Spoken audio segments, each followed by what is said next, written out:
Ayan mga idol, para makabuo po tayo ng DIY parol gamit ang Mountain Dew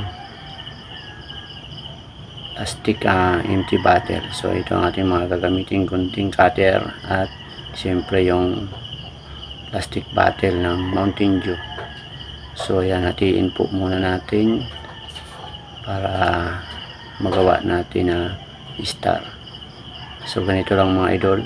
Ayan, alisin lang natin yung hindi pantay.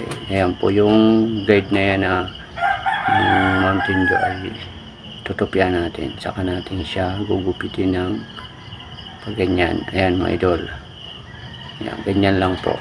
Sundan lang po ninyo ito kung nais nyong gumawa rin ng DIY parol gamit ang empty bottle ng Mountain Dew. So ayan, nakita nyo naman mga idol. So hinati natin sa 5 parte. So ito na mga idol. So tutupian lang natin mga idol yung gilid para magkaroon siya ng design na tulad niyan. So ayan.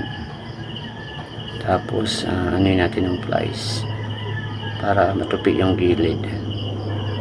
Ayan. So ayan mga idol, alisin natin yung gilid para magkaroon din siya ng design. Ayan, panoorin lang po ninyo ito hanggang sa matapos. At kung bago ka pa lang, siyempre pakipalo ng ating Facebook profile. So gagamit tayo dito ng glue gun, siyempre para ma-educate natin siya magkabilaan ng likod. So ayan, may manok pa. So ayan, pagtatapatin lang natin yan. So ano natin yung dulo, ikindan. So tapos lalagyan natin siya ng glue para ma-educate natin siya, para hindi siya maghiwalay.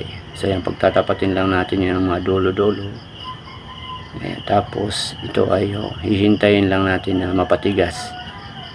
Para hindi kasi matigas ay ano yan, pag pinagtapat yung mga dulo-dulo ay matatanggal siya. So ayan, matibay na mga idol. O ayan, itong mga dulo na to ay lalagyan natin ng tali. Ayan, para mapagtapat-tapat siya. So ganito lang mga idol. Ayan, may manok na naman uli. Dahil umaga nga, kaya may manok. So ayan, tatalian lang po natin yan dyan mga idol.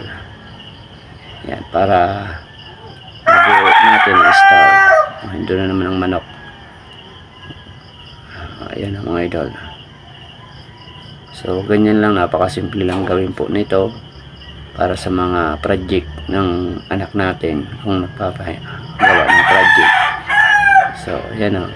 So madalas po nakikita ko itinitinda. Ayan ang mga idol, itinitinda po ito sa nilalako ng mga gumagawa nito. Nakikita ko na may mga lumalako sa kalsada.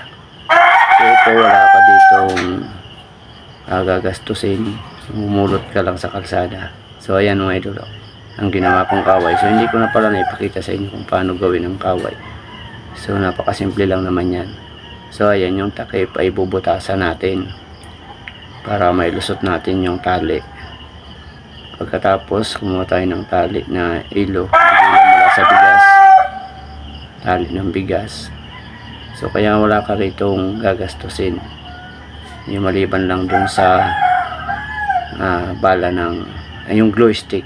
So ayan o, mga buo na mga idol. Nabuo na natin.